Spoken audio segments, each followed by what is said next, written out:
I didn't want to be a whistleblower. I wanted nothing to do with it. I was at my wit's end.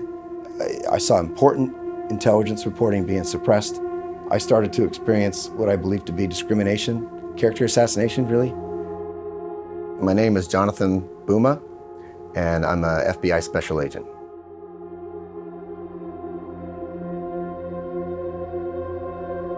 When I went and presented to the assistant director in charge over at Los Angeles field office, he was very interested in the allegations concerning potentially implicating the Bidens and involved in business deals with Burisma, a company that was involved in alleged criminal activity. He's very interested, and he was adamant about packaging that information up and transferring that to the appropriate case agent right away. But during the same meeting, when I attempted to provide information that Rudy Giuliani may have been compromised by individuals suspected of being involved in Russian counterintelligence influence operations, he shut me down and the meeting ended. I came to know that Giuliani had received $300,000 from Pavlo Fuchs, a very powerful businessman who had deep ties with a transnational organized crime syndicate. He was based in Ukraine, and that was deeply concerning to me, especially having heard that Giuliani had been working for the president pro bono. My questions that were going through my head were, who does he really work for? I wasn't trying to implicate Trump or do anything that would injure his reputation. This reporting implicates Giuliani. He was the one that was in ongoing contact with foreign nationals and political activists that would receive hundreds of thousands of dollars from these sources.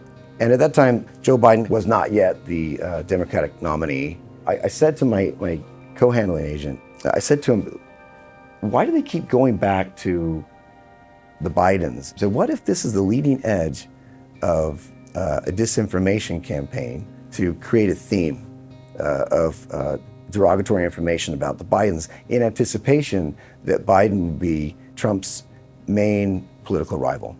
And I started to experience pushback. All of my reporting came under really tight scrutiny, to the point where I went from getting exceptional performance awards to being told that I was an inconsistent performer and that I had all these administrative, and I don't have a history of that, the 13 years before that. So it got to the point where it's pretty intolerable. So I filed a whistleblower complaint. All FBI agents get annual training concerning the protected federal whistleblower statute, which says that if you see misconduct in management, then you can file a whistleblower complaint with the inspection division. The managers involved in your chain of command are prohibited from committing any acts that could be considered reprisal or retaliation. From that point forward, the retaliation actually increased, and I experienced no such protection, and there's never any mention or acknowledgement outside of an automated email response saying, we received your information, and a letter that said we received your information, but nothing, no interviews, no anything. And an email was sent with a brand new supervisors that specifically prohibited me from doing any more reporting on criminal matters, public corruption matters, or reporting on anyone related to the White House or any current or former associates of Trump.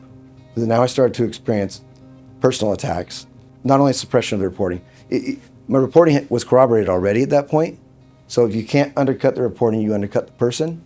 So that's what I was experiencing at that point. And I was moved to a squad where I couldn't work sources.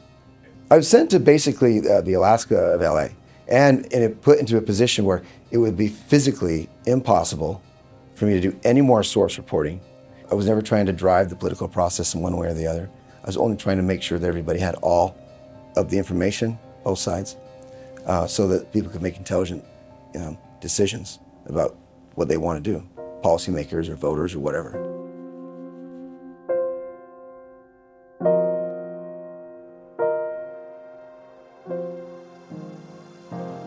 What Chairman Jordan's investigation is alleging is that the FBI as a whole is an arm of the anti-Trump agenda. And this is simply not true. There is this allegation out there that The FBI slow played the intake of information and their diligent effort to investigate Burisma and the Bidens. What I saw going on with some of these hearings was they weren't getting the full story. And I wrote up a statement, went to his office, and I told him, well, quite honestly, guys, here's what happened. I think the management cared a lot about it, and they wanted a special briefing about it. What needs to be said here is, I later started reporting on Giuliani, and I really started to experience some suppression.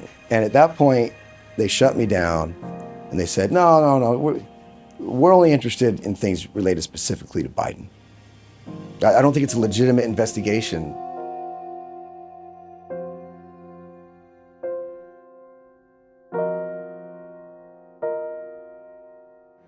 The reason why I came forward is, number one, I don't want any other FBI agent to ever have to go through what I've gone through.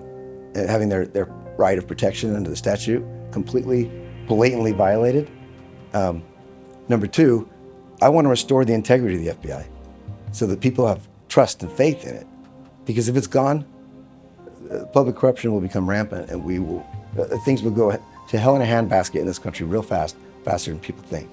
If the very agency that's charged with holding our public officials and the most powerful people in the world accountable can't hold its own self accountable and becomes corrupt itself, then this country, things can get bad real fast.